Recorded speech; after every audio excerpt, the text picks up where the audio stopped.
All right, so we're diving into morning routines today.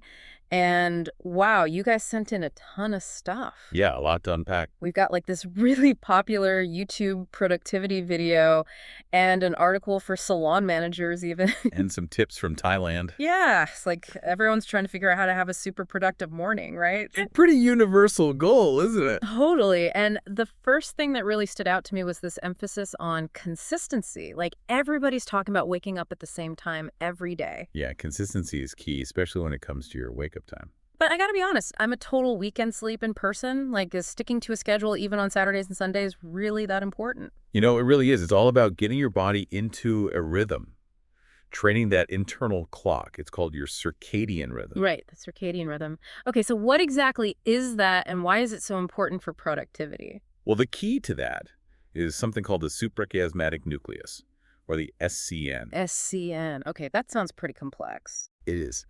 But basically, think of it as like this tiny part of your brain that acts as the conductor for your sleep-wake cycle. The conductor, okay. Exactly. And this conductor takes its cues from light. So light equals wake up time. Got it. But how does that translate to being more productive throughout the day? Is it just about feeling less groggy? It's more than just feeling groggy. When you're consistent, your body knows what to expect. Your hormone production, body temperature, even your metabolism, they all fall into a rhythm, making you more efficient throughout the day. So even if I get 8 hours of sleep, a fluctuating wake up time can still mess me up. Think of it this way. Imagine you're training for a marathon, but you're inconsistent. Some days you sprint, some days you barely jog. You'd probably be pretty sore. Exactly. You might technically cover the distance, but your performance wouldn't be optimal. So consistency is like the key to unlocking your best performance. Exactly. It sets you up for success. Okay, I'm starting to see the light here. No pun intended. Consistent wake up time check. Now, all these sources also talked about the importance of having a morning routine, but they each had their own little twist on it.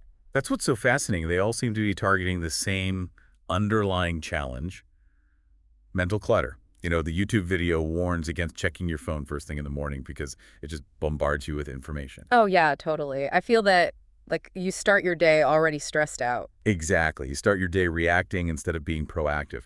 And the Spanish article actually provides a solution for this. They suggest prepping your to-do list the night before. So you go to bed with a clear mind. Exactly. By clearing your mind of all those nagging tasks, you actually sleep better and wake up with a clearer focus. So it's like two sides of the same coin, avoiding distractions and proactively organizing your thoughts. Right. And it highlights that there's no one-size-fits-all solution. It's about finding strategies that work for you and help you achieve that mental clarity. I love that. And speaking of things that work, there was one thing all the sources agreed on: hydration.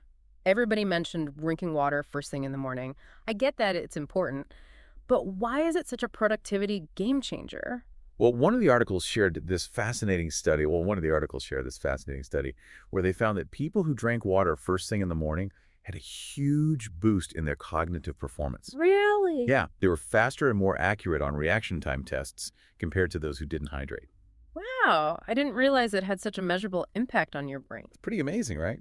Your brain is mostly water, after all. That's true. So it's not just about feeling thirsty, it's about fueling your brain for optimal performance. Exactly. And it's not just cognitive function either.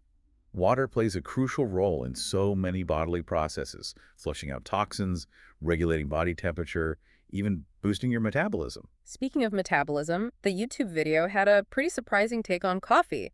They actually recommend holding off on that first cup for at least 90 minutes after waking up. Yeah, that one raised a few eyebrows. It seems counterintuitive, right? Like coffee is the go-to morning pick-me-up for so many people. I know it seems strange, but there's actually a scientific reason behind it. Okay, I'm intrigued. Tell me more. Well, it all comes down to this neurotransmitter called adenosine. Adenosine. Okay, remind me, what does that do again? So adenosine builds up in your brain throughout the day, and it promotes sleepiness. So it's like the sleep signal. Exactly. Hmm. And when you sleep, your body naturally clears out that adenosine. Now, caffeine works by blocking adenosine receptors. Which is why coffee makes us feel more awake. Precisely. But here's the catch. Caffeine doesn't actually eliminate adenosine. It just masks it temporarily. Oh, so it's like putting a Band-Aid on the problem. Kinda. Yeah. When the caffeine wears off, all that built-up adenosine hits you at once, causing that dreaded afternoon crash. Ah, the dreaded crash. Yeah, So if you drink coffee first thing in the morning when your adenosine levels are already low, you're actually setting yourself up for a bigger crash later on. exactly. Yeah. And by delaying your coffee intake, you allow your body's natural cortisol levels to peak first, giving you a more sustained energy boost throughout the morning. That's really interesting. So it's not just about when you drink coffee, but also about working with your body's natural rhythm. Exactly. It's about optimizing your energy levels throughout the day. And this actually ties in nicely with the Spanish article's emphasis on eating a full breakfast. Oh, yeah. They were all about fueling your body properly for the day ahead. Right. They highlight the importance of giving your body the nutrients it needs to function at its best. So combining a nutritious breakfast with strategic caffeine timing, that's like the ultimate power combo for sustained energy and focus. I think so. Okay, so we've got our wake-up time, our mental clarity routine, our hydration, and our fuel. Yeah. What's next? Well, both the Thai and YouTube sources touched on this idea of the mind-body connection, but they approached it in very different They ways. did, didn't they? The YouTube video was all about those cold showers, claiming they boost alertness and energy. Yeah, that one's definitely not for everyone. I'll admit, I'm not sure I'm ready to jump into an ice-cold shower first thing in the morning, but I am curious about the science behind it. Well, the basic idea is that cold exposure causes your blood vessels to constrict, which can actually increase blood flow and oxygenation, leading to that feeling of alertness. So, like jump-starting your system. Exactly. Yeah. Now, the Thai source had a slightly gentler approach. They recommended light exercise like yoga or stretching. Yeah, that sounds more my speed. So both approaches, while different likes, aim to achieve a similar outcome, promoting blood flow and oxygenation, which benefits both your physical and mental state. So whether you're a cold shower enthusiast or a stretching guru, getting your body moving seems to be a key ingredient in a productive morning routine. Exactly. And it's not just about the physical aspect either.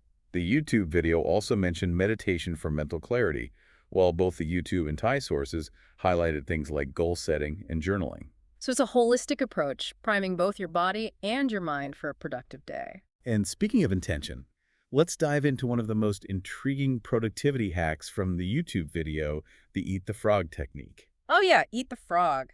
That one definitely caught my attention. But why a frog? Is that like a metaphor or something? It is. It's a metaphor for tackling your most challenging task first thing in the morning. Okay, so the idea is if you can handle eating a live frog first thing, nothing else will seem so bad. Exactly.